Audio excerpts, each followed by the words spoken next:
एक 12 साल की लड़की, वो भी 4 महीने की प्रेग्नेंट। लेकिन अगर कोई इस लड़की को देख ले तो कोई ये नहीं बोल सकता कि वो महज 12 साल की है, क्योंकि जो उसका बॉडी स्ट्रक्चर था वो किसी 20 से 22 साल की लड़की का था।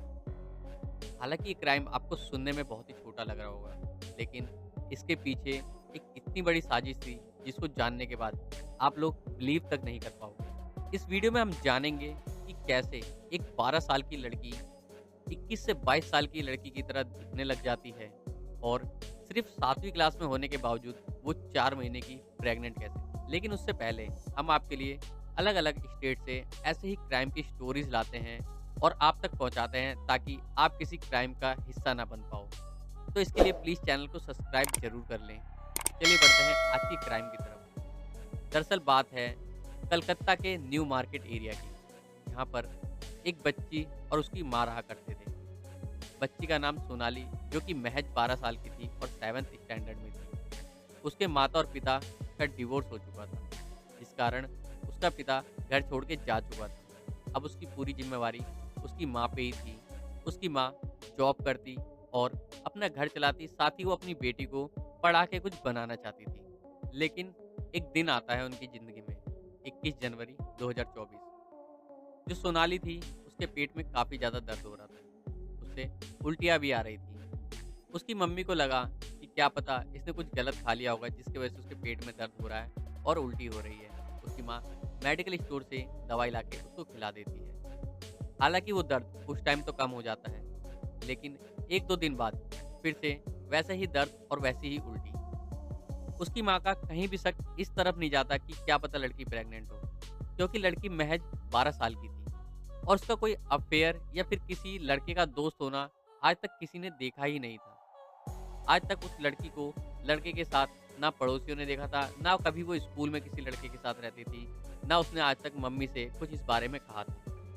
तो उसकी मम्मी का शक इस तरफ बिल्कुल भी नहीं जा रहा था। उसकी मम्मी अब थोड़ा घबरा गई थी कि आखिर बेटी के पेट में दोबारा दर्द क्यों हुआ और उसको उल्टी क्यों आ रही है।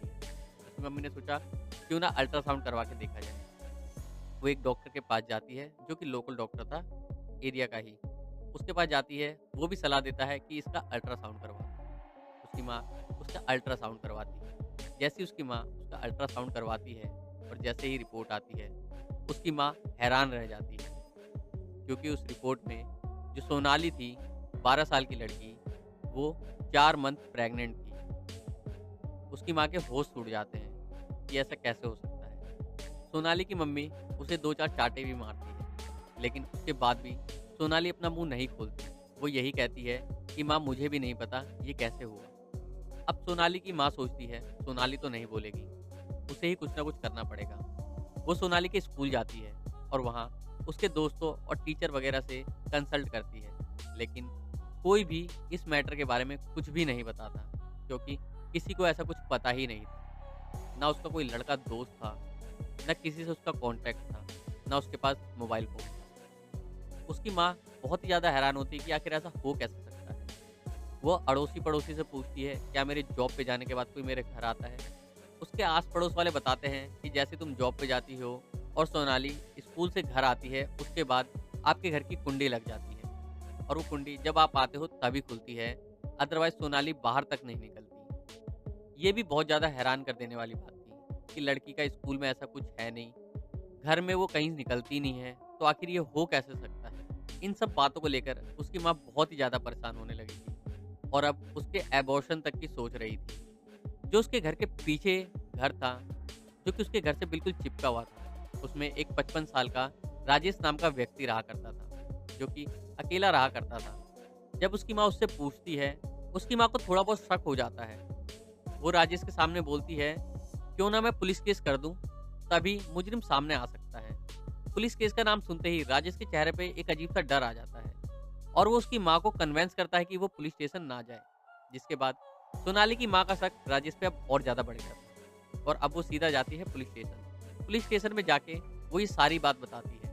जब पुलिस वाले पूछते हैं कि आपको किसी पे शक है, तो उसकी माँ बिना कुछ सोचे समझे सिर्फ राजेश का नाम बताती है, क्योंकि एक राजेश ही ऐसा सस्पेक्ट था जो उसकी माँ की नज़र में आया था।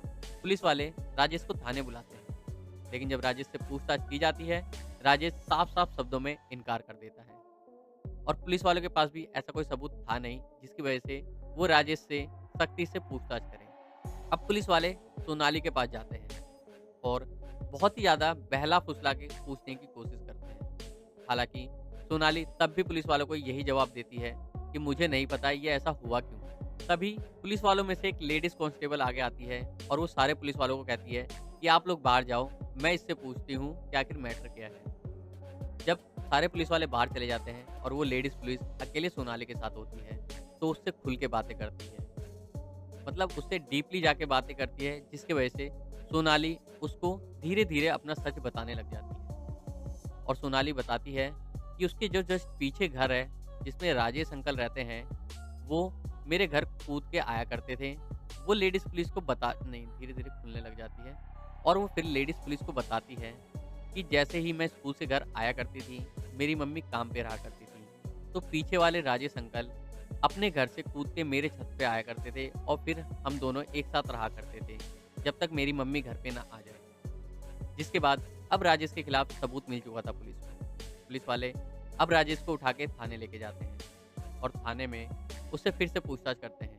राजेश पहले फिर से मना करता है, लेकिन जब उसे सोनाली का बयान बताया जाता है और थोड़ी सख्ती करी जाती है, तब वो तोते की तरह अपना जुर्म कबूल कर लेता है। पुलिस वाले उससे पूछते हैं कि आखिर तुमने सिर्फ एक 12 साल की लड़की के साथ ऐसा दुष्व्यवहार किया ही क्यों? तब वो बताता है कि मेरी वाइफ मुझे छोड़ के जा चुकी है और मैं काफ़ी ज़्यादा अकेला फ़ील करता था और मेरी तरफ कोई देखता भी नहीं था। सोनाली छोटी बच्ची थी, वो मेरी बातों में आ गई। जिसके बाद मैं उसके घर पीछे से आने-जाने लगा और जब मैं उसके पास जाता था, तो उसे स्टेरॉइड की गोलियाँ खिलाया करता था, जिसकी वजह से वो उम्र से पहले ही जवान हो चुकी है और धीरे-धीरे करके मैंने उससे शारीरिक संबंध बनाना चालू किया था। जिसके बाद अब मैं उसके साथ कंटिन्यू शारीरिक संबंध बनाता था, लेकिन ये प्रेग्नेंट वाली बात मुझे भी नहीं पता थी। इस बयान के बाद राजेश पे पॉस्को प्लस 376 एक्ट लगा हुआ है और उसे 7 साल की सज़ा हुई है।